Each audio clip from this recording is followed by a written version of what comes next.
It's more fantasy basketball prep. Today we are focusing on point guards, and then let's jump right into it. Ken, let's start with the top point guard on the RotoWire boards. Yes, on the RotoWire board, key distinction, we have James Harden of the Philadelphia 76ers. RotoWire's more bullish on the beard than most folks. We've got a Harden at number 2 in both our 8 and 9 category rankings, but his average ADP is about 8.5. Consider his per game stats over 21 games with Philly last year. 22 points, 10.5 assists, 1.2 steals, a surprising 7.1 boards, plus 2.2 made threes with elite free throw percentage, but a harmful field goal percentage of around a little over 40%. I think a full off season of working with Philadelphia should work wonders. Remember, he shot over 46% the year prior in 2021. And I think Harden's going to lead the league in assists. He certainly will if he repeats that 10.5 per game from last year with the Sixers. So that's why we have Harden number 2 on our board overall, number 1 at point guard. But Shannon, tell us about the nation's top point guard in Dallas. Yeah, the true number 1 point guard in fantasy hoops this year is Luca Doncic. Luca is going to absolutely explode this year. You know, it's hard to say that about a guy that's already averaged 28.5, 9, and 8.7 in the season, like he did last year. But I do expect that we'll see another level to Luca this year. The Mavs aren't as good as they've been in the past. They lost Brunson. Yeah, they lost Kristaps Porzingis. I realize he was traded mid-season last year, but this isn't a team that has other stars for Luka to lean on. He's going to have to shoulder the load more so than he's done in the past. I fully expect him to top 30 points per game and be even closer to a triple-double per game than he was last season. I think this is the year. He's also, he's played 61, 65, 66 games the past 3 years. As they're leaning more heavily on him, this is a team that will want to go and try to make the playoffs. So I expect Luka to also play however many games his body can handle. I love him this year. I would, depending on the format, it's hard to pass up on Jokic and Giannis. Those are 2 great options at top of the draft. Jokic is still my number 1 overall. But depending on the format, I absolutely am considering Luka with the number 2 overall pick. Alex, break this tie before you dive into the third point guard. I would take Doncic. Let's go with the next point guard on our list, which is Steph Curry. Average ADP of 6.1. A little better for 9 category than 8 category since he is a fantastic. He takes care of the ball. He's missed some games in recent years. I don't want to say he's at injury risk. He's avoided any major injuries, but the Warriors are pretty fine with resting him at this point, as they are with Draymond and Clay. I'm still drafting Steph Curry relatively high. I think you can easily still draft him top 5. I have no issues with that. He's gonna having him on your team basically allows you to not have to worry about threes the rest of the draft. Not that threes are particularly hard to find in fantasy anymore, but he's just so dominant from a 3-point perspective. His free throw percentage, he's one of the best free throw shooters of all time, keeps his field goal percentage high with all that. We're talking about Steph Curry. He's one of the greatest point guards to ever play the game. So at some point, I'm saying what everybody knows already. Not worried about his age 34 season. No, not really. I mean, not as I'm not that worried about Harden either. I mean, Harden's younger, but has shown more wear and tear. So if I'm not that worried about Harden, I don't think I can be worried about Steph Curry. All right, well, let's go to our sleeper and/or underrated list. Shannon, start us off with your sleeper or underrated top point guard. All right, I'm going to San Antonio. Tre Jones, 3rd-year point guard. I expect we're going to see him really flourish this year. You got no Murray in San Antonio anymore. This is a team that's looking for someone to run the offense, and Tre Jones is going to be that guy. Last season, per 36 numbers, 13 points, 4.9 rebounds, 7.3 assists, 1.3 steals. this team is looking for people who can play heavy minutes. It's possible he plays 32, 33 minutes for the Spurs this season. And if Tre Jones does that, he easily could be 11, 12 points per game, 6 assists.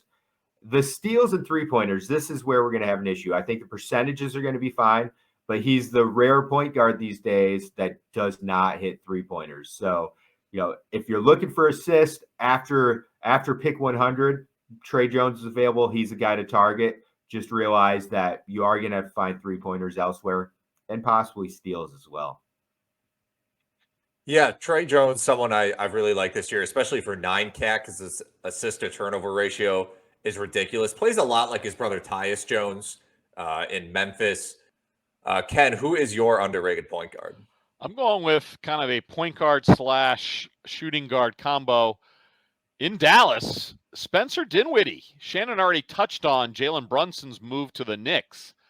And that shoves Dinwiddie from a reserve to starting role. He's got an average ADP of 123. But on RotoWire, we rank him as high as 48 for 9 category turnover leagues. This Dallas team is thin. He qualifies at both point guard and shooting guard. And Dinwiddie averaged 16 points a game in Dallas, even when Brunson was on the squad. The Mavericks are struggling to put a quality small forward out there, so there's going to be plenty of minutes at shooting guard. It's not like thankfully their wings stink. So I think 30 minutes a night for Dinwiddie is a lock. We could see 2 3-pointers a game. He's going to have more of a shooting guard assist total than a point guard, but it'll be over 4. So I like getting Dinwiddie late in the later rounds. Alex, who do you have at sleeper point guard? I think it's quite the youngster, right? Yeah, Kyle Lowry, my sleeper point guard. Depending on what you consider a sleeper, I'm just mostly going based off of ADPs. But average ADP of 95. He ranked 51st in per game value last year for 8-cat leagues. He only played in 63 games. A lot of those absences, though, were due to a personal issue, and it seemed like he had a lot of time off when he came back. He didn't play very well. But he still ranked 61st in total value despite missing about 20 games. So I understand people are worried about his age. He's 36. I understand people are worried about his games played recently, and that track record isn't fantastic either. But I think if you're looking in that 95, 100-ish range, I don't really think there's too many other places where you can secure, I don't want to say like guaranteed, but really strong potential for top 60 per game value after pick 100. Miami's still a relatively shallow team. Gabe Vincent and Victor Oladipo, they showed some stuff in the playoffs last year. I still really don't trust them that much. And Butler is due to miss some games as well. And Kyle Lowry's going to step up in those instances. So I just think if you can get him after pick 100, to me, you got to pull the trigger. And not a lot of point guards with bumpus like Wes Unseld. Kyle Lowry, stout. It's true. In the point guard position. Give me that cake. All right, let's quickly move on. Yeah, quickly transition to our overrated point guards. I will start off. My overrated point guard being De'Aaron Fox, who has an average ADP of 35. He showed practically zero improvement over the past 3 years. And sometimes when he improves somewhere else, he falls somewhere else. It's just not a steady increase. People give Ben Simmons a lot of crap for not improving as a shooter. De'Aaron Fox has improved less as a shooter than Ben Simmons has over the past 4 years. He's coming off his worst fantasy season in 4 years. Ranked 62nd per game in 8-cat last year. He's a bad 3-point shooter, bad free throw shooter. Sabonis is there now. He's going to handle the ball a lot. I think Keegan Murray is legit. Looked like the third best player on their team during the preseason game against the Lakers that I watched. They have a ton of guards who can handle the ball now. Malik Monk is there. Kevin Huerter. Davion Mitchell is the backup. I don't think he's going to be that sort of number one hub of the offense like he has in the past. I think he is who he is. And I just would rather wait until pick 50 to grab him. If you want to be an elite point guard in the NBA, you need to hit your free throws because the ball needs to be at your hand at the end of the game. And he's a mediocre shooter at 75%, which just irritates me. Work on your game. Shannon, who do you have as your overrated point guard?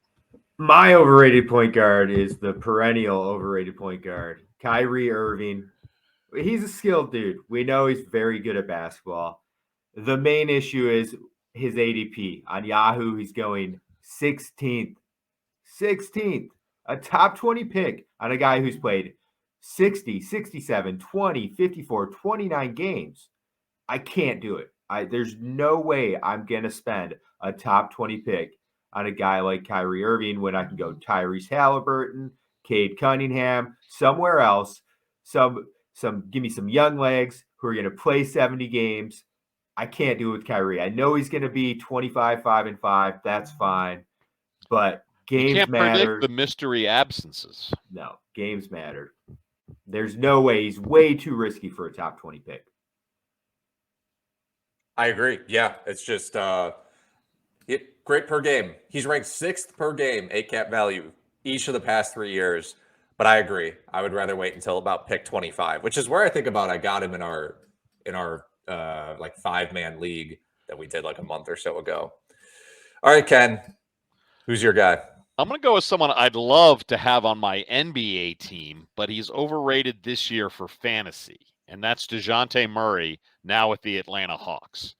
There's no way Murray and Tre Young both average 9 dimes per game as they both did last year. There's just not enough basketball to go around. Also, I'm not sure Murray's slashing mid-range game fits with Young and the Hawks offense. Defensively, Murray is a great addition for the Hawks. But on offense, the ball will often be out of his hands with Young around. I expect a dip in points, assists, and rebounds. Atlanta is a better rebounding team than San Antonio. Still happy to grab Murray in the mid-30s, but he's going ADP of 24. He's as high as 21 on Yahoo. For that high a price, no thank you.